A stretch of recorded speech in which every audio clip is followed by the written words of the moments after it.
What's up, beautiful people? Welcome back to part 15 of our Pokemon Blaze Black 2 Redux walkthrough.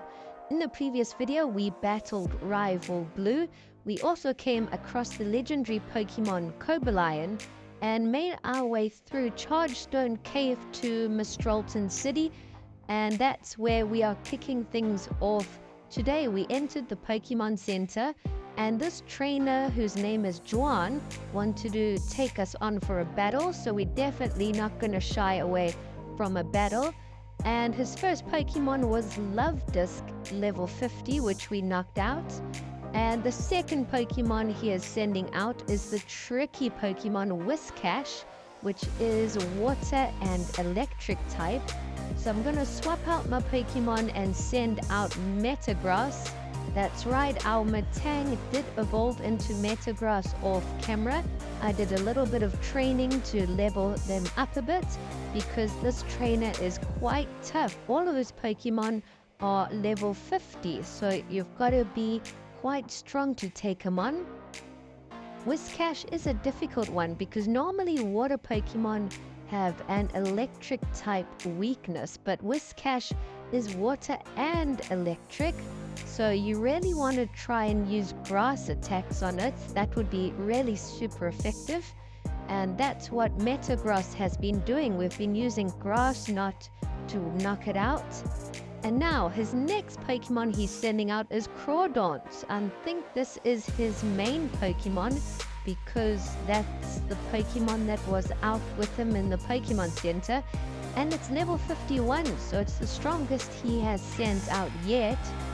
Crawdaunt has knocked out our Metagross, but we resend out Ampharos, who is going to have a type advantage. Hopefully we can attack first or we will get knocked out. And no, Crawdaunt hits Ampharos first with an Aqua Jet. We've still got 4 Pokemon left in our team though, and we do have a new addition to show you, which I am super excited about.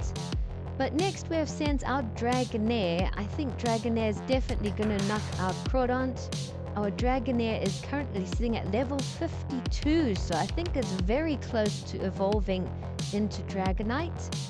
And I think that would then make it the strongest Pokemon in our team.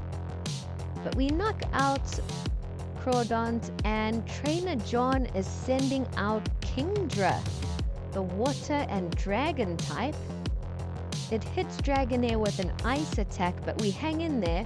We counter with a dragon attack that's super effective, but Kingdra also hangs in there. So I suppose it's going to come down to speed. We use the extreme speed attack just to get one more attack in, and then Kingdra finishes off our Dragonair with an ice attack. Our dragon Pokemon really don't like ice attacks. But now we send out Gengar, which is also level 50. We're going to hit Kingdra with a Sludge Bomb.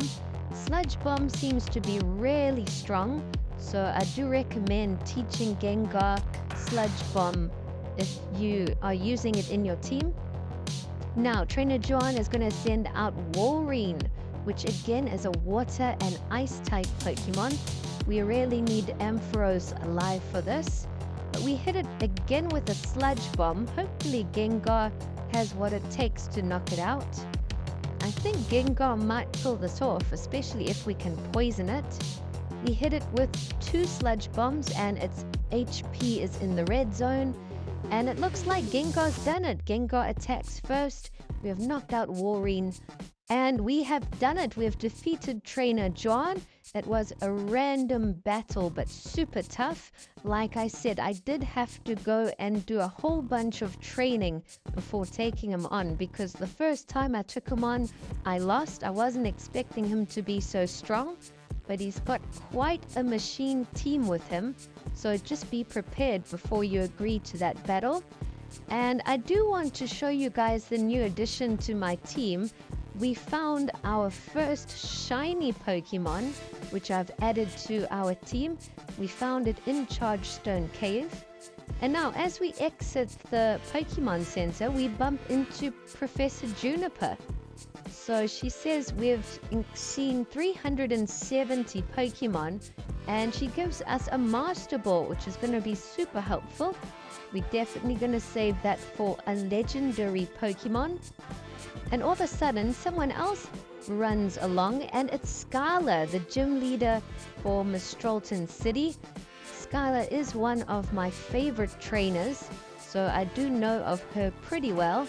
And I know she uses flying-type Pokemon, I believe. So hopefully we'll be able to take her on in this video or the next. Skyla says we can either follow Professor Juniper to Celestial Tower, or we can follow her to Twist Mountain, which is just past Route 7. So I suppose we've got to do both of those things before we can actually challenge her at her gym. So now we're going to make our way to Route 7, and there's these little balance beams, which is a lot of fun. We've made it to a house here, and if you make your way across the balance beam, you avoid the grassy areas, so it's kind of like a shortcut. And this guy wants to trade Feebas for Ditto, which is an interesting trade. Some of you definitely might be interested in that. But we're going to continue onwards. We're going to try and make our way up the beam and all the way across. We'll see if we can find Twist Mountain and also the Celestial Tower.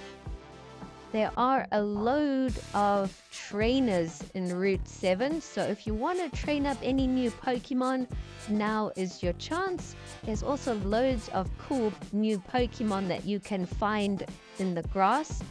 We have made it to another balancing beam. We've gone all the way across and found another house. I did see an item above us, so we might have to go back and explore that area too. But let's see what's in the house. There's 4 people in here, and this woman offers to heal up our team, so that's great to know. We can now do some training and take on all the trainers in the area and just come and heal up at this house. So this is a perfect spot to get some training in if you are stuck in the game. But the other guy in the house shows us all the legendary Pokemon like Thundurus, Tornadus, and all of them. Those are pretty cool, but they are not my favorite legendaries. They're probably my least favorite, to be honest. But let me know in the comments below, what are some of your favorite legendaries? Do you like Tornadus, Thundurus, Landorus, and all of them? Or do you like the legendary dogs, Suicune, Entei, and Raikou? Or do you like the legendary birds, Moltres, Zapdos, and Articuno? Very curious to hear what you guys like. And we found another little balance beam, but we fell off, and we just picked up another TM U-turn, which is quite useful if you're using the right team for it. And it looks like there's a trainer also on the balance beams now, so this is making it even more difficult. You've got to try balance and try time it to avoid the trainers, otherwise you're gonna have to battle them. And now we have just run into 2 old men, and it seems they're having an interesting chat about Lord N. So I think he's definitely one of the strongest people in the game. If I'm not mistaken, N has the legendary Pokemon Zekrom. So we'll see how that plays out, and if we ever manage to find Lord N. These 2 guys get a bit agitated that we heard what they were talking about. And then all of a sudden, Team Plasma rocks up too out of nowhere. So this is getting quite intense now. And on our side, we have X-Team Plasma, who's also just rocked up. So it looks like there's going to be a gang war at the moment. But then some man on top of the mountain jumps down, and he tells everyone to stop and to clear out. He's not going to tolerate any kind of fighting here. I've got no idea who he is, but he seems really powerful. Skyla also catches up to us, and she wants to know what's going on. And then all of a sudden, these 2 old men and Team Plasma disappear into thin air. So I don't know what happened there or what was going on, but I am quite happy that it wasn't a massive team plasma ambush again, that we have to battle 50 team plasma grunts. And it turns out this other guy, his name is Marshall, and he's actually a member of the Elite Four. So that's why he was talking so much. He's gonna be super strong if he's an Elite Four member. And all of a sudden, Colress also pops out of nowhere. It looks like everyone's catching up here. This is like the main meeting point, it seems. We caught up with everybody. And Colress wants us to follow him. And I think he wants us to battle him again. So I'm down for another battle against Colress, but we did defeat him in the Pokemon World Tournament. Don't threaten us with a good time, Colress. We'll take you down every single time. Let's see if he's upgraded his team a bit, or why he wants to battle us. Okay, wait a minute. He's only got 2 Pokemon, and these are like robot androids. I've never even seen them. They aren't even Pokemon. So the first one he sends out is F00, which is level 48. It looks really creepy, but I think we should be able to knock it out. Level 48 isn't very high. I'm just not sure what its strengths or weaknesses or types are at all. But we do have 6 Pokemon in our team. Ampharos gets knocked out pretty easily. We haven't caused all that much damage. But now we're going to send out the newest addition to our team, our shiny Boldor, which looks absolutely sick. I love the purple and blue color. If our Boldor can cause a bit of damage, that will be super helpful. And Boldor's got an ability, Sturdy, that keeps it from getting knocked out if it's at full HP. But unfortunately it flinched, so Boldor didn't help whatsoever. We still do need to train it up a bit. It hasn't had much battle experience. But now we send out Metagross. We're going to try hit it with some psychic attacks. Hopefully that will help.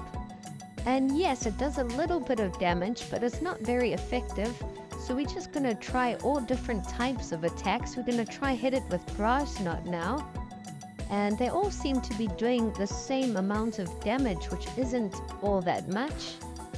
Now we're going to try and hit it with Fly. Hopefully that does a little bit more. And we hit it, but same thing. We're just inching away at its HP.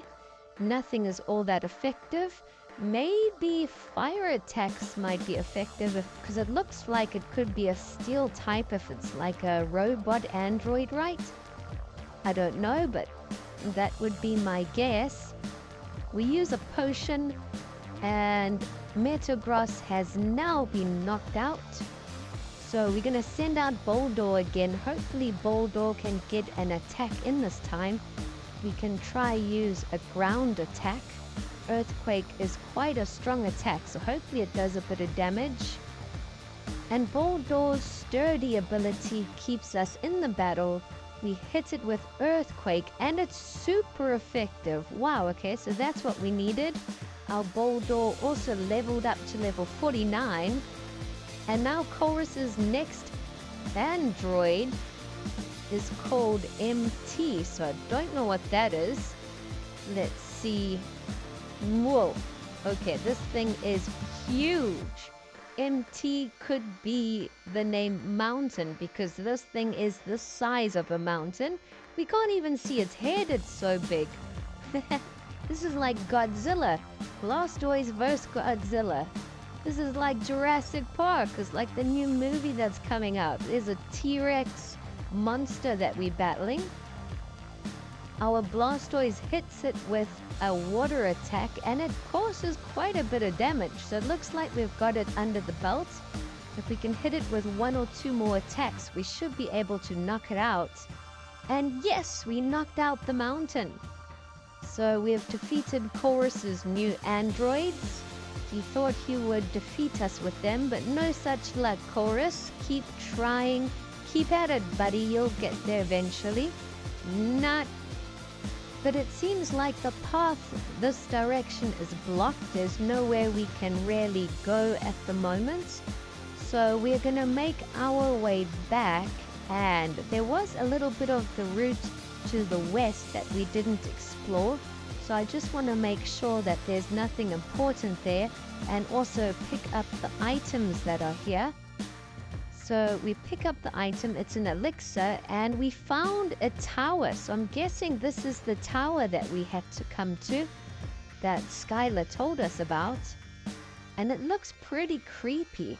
The Celestial Tower, I believe that might be where you find the legendary Pokemon Rayquaza. I don't know, let me know in the comments. We'll see if we can find Rayquaza up here, or if there's any sign of him. But we bump into Professor Juniper that gives us a lucky egg, and that's actually a useful hold item, because when you give the lucky egg to your Pokemon and it knocks out an opponent, the lucky egg will give it a lot more experience, so it's perfect for training up your Pokemon. But now we're going to try and make our way to the top of the tower. There's a whole bunch of trainers in here and a whole bunch of cool items to pick up. So again, if you are thinking about adding a new Pokemon to your team, do it before you start this episode, because there are so many battles that you are going to do that you'll be able to level up any new Pokemon fairly quickly. And it's a great time to get some training in. We make it to the 3rd level, and there are a few more trainers here too. It looked like there was a nurse here, and we picked up another link cable. Yes, that's exactly what we needed. Link cable helped us evolve Haunt into Gengar, and I think you can definitely use it on a couple other Pokemon. We go and chat to the nurse, and she heals up our team, and we make it to the next floor. I think to evolve Rhydon into Rhyperior, we might have to use a link cable, or if it's not the link cable, I think it's a protector item or something. We'll have to see what works. But I don't think I'm going to use Rhydon or Rhyperior in this playthrough, because we found the shiny Boulder. And now we made it to the top of the tower, but it doesn't seem like there's anything here. And there's a bell, so when you ring the bell, I think that's how you call the legendary Pokemon. I think that's how you summon Rayquaza, but it doesn't seem like anything is happening at the moment. So we leave the Celestial Tower. We've done so much exploring in this episode. We've just picked up a leaf stone as well. And we're going to make our way back to town. And in the next video, we'll take on Skyla for sure and try and earn the next gym badge. Thanks for watching.